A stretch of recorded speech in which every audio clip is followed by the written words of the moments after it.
ఆ ప్రభువును మన రక్షకుడైన ప్రభు యేసుక్రీస్తు నామములో మీ అందరికీ వందనాలు తెలియజేస్తా ఉన్నాను.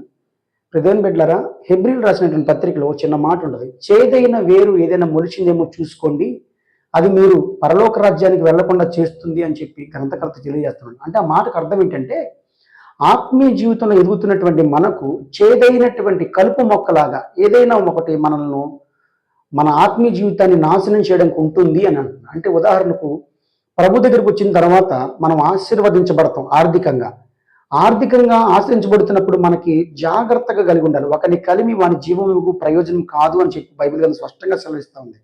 సో ధనం పెరుగుతున్నప్పుడు మీకు రావాల్సింది ఏంటి? విధేయత. కానీ అహంకారం వచ్చింది. అహంకారమే ఆ చేదైన వేరు. దేవుని యొద్దకు మనం చాలా రోజుల నుంచి వెళుతున్నాం, కానీ ఒకప్పుడు బాగా పాటలు పాడేవాళ్ళు, ఇప్పుడు పాటలు పాడట్లా. ఒకప్పుడు సంఘానికి వచ్చేవాళ్ళు, ఇప్పుడు సంఘానికి రావట్లా. ఎందుకనంటే చేదైన వేరు మొలిచింది. లోక ఆశల వైపు చూస్తున్నారు చాలా మంది.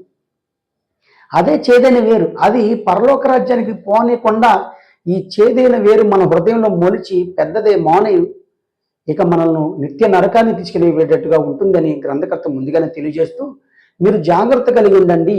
మనకున్నటువంటి విశ్వాసము అంతము మట్టుకు చేపట్టిన ఎడలనే మనకు నిత్య జీవము తప్ప, కొన్నాళ్ళు విశ్వాసం నడిచి కొన్నాళ్ళు నడవకుండా ఉంటే అది విశ్వాస జీవితం కాదు.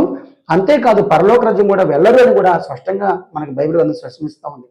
కాబట్టి చేదైన వేరు ధనం కావచ్చు, స్త్రీలు కావచ్చు, లేదా మీకున్నటువంటి ఏదైనా కూడా కావచ్చు, అవన్నీ కూడా మీరు చాలా జాగ్రత్తగా బ్యాలెన్స్ చేసుకొని ప్రభుతోటి తిరగాలని కూడా నేను తెలియజేస్తూ ఉన్నాను. ప్రభు యొద్దకు వస్తే మన జీవితాలు మారుతాయి ఖచ్చితంగా, కానీ ఆ జీవితాలు కొన్నిసార్లు మారటం కూడా మనకు ప్రమాదమే.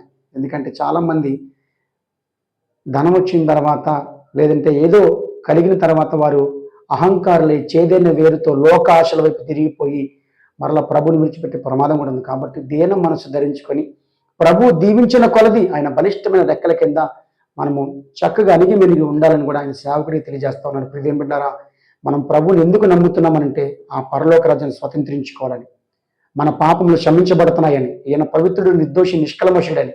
కాబట్టి మీరు గ్రహించి ఈ చేదైన వేరు మీ జీవితంలో మొలవకుండా జాగ్రత్త పడి దేవుని సంఘానికి అంటి పెట్టుకుని ఉండవలసిందిగా ఆయన సేవకుడు తెలియజేస్తున్నాను. God bless you. God wish you all. షాሎም షాሎም టు ఆల్.